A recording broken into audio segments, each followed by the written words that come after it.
আসসালামু আলাইকুম, কেমন আছেন সবাই? তো আশা করি সকলেই ভালো আছেন। তো আজকে দেখতে পাচ্ছেন আমার শ্বশুর আজকে কী বাজার থেকে আনছে। গরুর জিহ্বা, কান ও মাথার কিছু হাড্ডি আর কি, যাকে বলি আমরা এগুলোকে গরুর ছাটি। তারপর আরও আনছে 2 কেজি গরুর মাংস। তো আজকে আমার মা আসছে, এই কারণেই সব বাজার করা আর কি। তো আমি গরুর মাংসটা ভালোভাবে ধুইয়া ঝাঁপিতে সেকা দিয়ে নিলাম। তো আমি সব সময় এরকম করি, গরুর মাংস রান্না করি, ধুয়ে চাপিতে ছেঁকা দিয়ে তারপরে কিন্তু আমি কাঁচা মশলা দিয়ে ভালোভাবে মাখাই রাখি।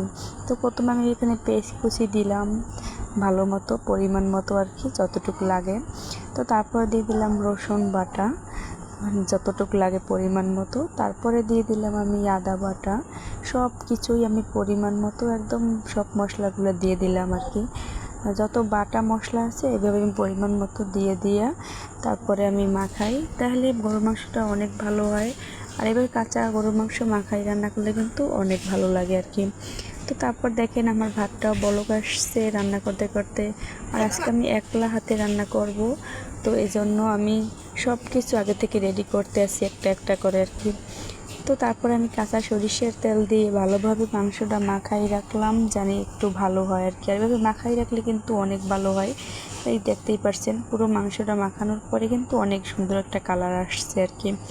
তো তারপরে আমি কি করলাম, আমি আরও একটা চুলা জ্বালিয়ে নিলাম, কারণ আমি একলা রান্না করব আর অনেক কিছু রান্না করব যেন তাড়াতাড়ি হয় আর কি, এই কারণে। তো তারপরে আমি চুলাটা জ্বালাইয়ে নিলাম সুন্দরভাবে। তারপরে আমি দেখেন কি করতে আসি, ডালটা কিন্তু এক চুলায় বসিয়ে দিলাম আর এদিকে বসিয়ে দিলাম গরুর মাংসটা, যেন আমার একটু তাড়াতাড়ি রান্না করা হয়। তো এই যে দেখেন কত সুন্দর করে আমি একলা 3টা চুলায় রান্না করতেছি। আমার কিন্তু কোনো প্যারা নাই, কোনো মানুষ লাগে না, আমি একাই অনেক ভালো করতে পারি আর কি। তো তারপরে আমি কিছু ফ্রিজ দিয়ে মাছ বার করে রাখছি, কারণ আমার ননদও আসবে আজকে।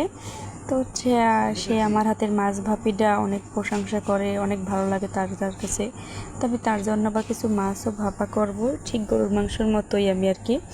মানে এই মাছটাও সুন্দর করে ধুয়ে পরিষ্কার করে ঝাঁপিতে ছাঁকা দিতে হয়, পানি থাকলে কিন্তু মাছটা রান্না করার সময় ভাঙে যাবে আর কি। তো এটা আমি গরুর মাংসের মতো খুব সুন্দরভাবে মাখাইয়ে নিলাম। আর মাছটার রান্না কিন্তু পুরো ভিডিওটা আমি দিতে পারি নাই, কারণ আমি একলা রাঁধছি এই জন্য আর কি। তো মাছটা কিন্তু প্রথমে মাখাইয়া কড়াইতে দিয়ে সুন্দরভাবে এপিট ওপিট ঝাঁকড়াইয়া তারপরে হালকা একটু গরম পানি দিয়ে দিতে হবে। তো অবশেষে আমার মাছটা কিন্তু প্রায় শেষের পর্যায়ে এবং আমার রান্নাও কিন্তু শেষের পর্যায়ে। তো এই যে আমার মাছটা কিন্তু এবার হয়ে আসছে, একদম তেলটা উপরে ভাসা ভাসা হয়ে গেছে। তো তারপরে আমি পোলাও রান্না করব, এই জন্য কিছু পেঁয়াজ বেরেস্তা করতে আসি আর কি। তো অবশেষে একটা একটা করে আমার সব রান্নাই শেষ হয়ে গেল, গরুর মাংস, ভাত, ডাল, মাছ। এবার আমি পোলাওর জন্য বেরেস্তা করে রাখলাম, অবশেষে পোলাও রান্না করলাম। তো কেমন লাগলো আমার ভিডিও? ভালো লাগলে লাইক ও সাবস্ক্রাইব করে পাশে থাকবেন।